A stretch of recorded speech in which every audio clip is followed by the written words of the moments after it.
بسم اللہ الرحمن الرحیم۔ نہر زبیدہ کی تاریخ۔ ہارون رشید کی بیوی زبیدہ رحمۃ اللہ علیہ بہت ہی دیندار، صاحب علم و فضل خاتون تھی۔ ان کے محل میں 1000 بانیاں 24 گھنٹے قرآن پاک کی تلاوت میں مشغول رہتی تھیں۔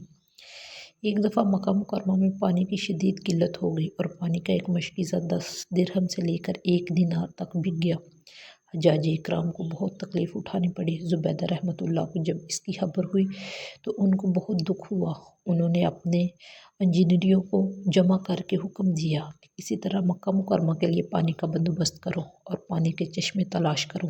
چنانچہ انہوں نے کافی تگ و دو سے ایک چشمہ طائف کے راستے میں اور دوسرا چشمہ نعمان وادی میں دریافت کیا، لیکن ان کا پانی مکہ مکرمہ تک پہنچایا جانا بڑا جان جوکھوں کا کام تھا۔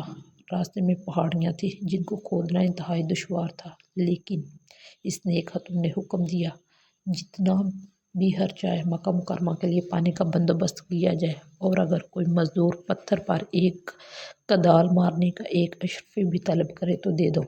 چنانچہ 3 سال کی شب و روز محنت کے بعد 33 کلومیٹر لمبی نہر تیار ہو گئی، جس کو ریت سے بچانے کے لیے اوپر سے ڈھانپا گیا۔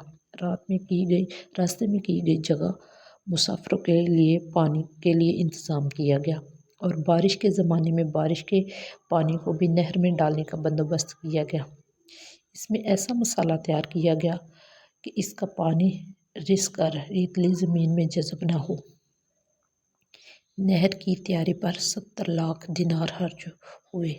جب حساب کا پرچہ ملکہ کو پیش کیا گیا تو اس وقت وہ دریائے دجلہ کے کنارے پر اپنے محل میں بیٹھی تھی۔ اس نے وہ پرچہ لے کر اس کو دیکھے بغیر یہ کہہ کر پانی میں بہا دیا، حساب کو حساب کے دن کرنے کے لیے چھوڑ دیا جائے گا، اور کہا جس نے مجھ سے اس حساب میں کچھ لینا ہو لے لے۔ نہر کے مکمل ہونے پر بہت خوشی منائی گئی اور تعمیر کرنے والوں کو بہت سے انعام و اکرام سے نوازا گیا، اور نہر کا نام عین المشاش رکھا گیا۔ مگر اللہ تعالیٰ کو اس کا یہ عمل ایسا پیارا لگا کہ یہ نہر زبیدہ رحمۃ اللہ کے نام سے ہی مشہور ہو گئی۔ نہر زبیدہ 1200 برس تک مشار مقدسہ اور مکہ مکرمہ میں پانی کی فراہمی کا بڑا ذریعہ رہی۔ آج کے دور میں ماہر آرکیٹیکٹ اور انجینئر حیران ہیں کہ صدیوں پہلے فراہمی آب کے اس عظیم الشان منصوبے کو کیسے تکمیل کیا گیا۔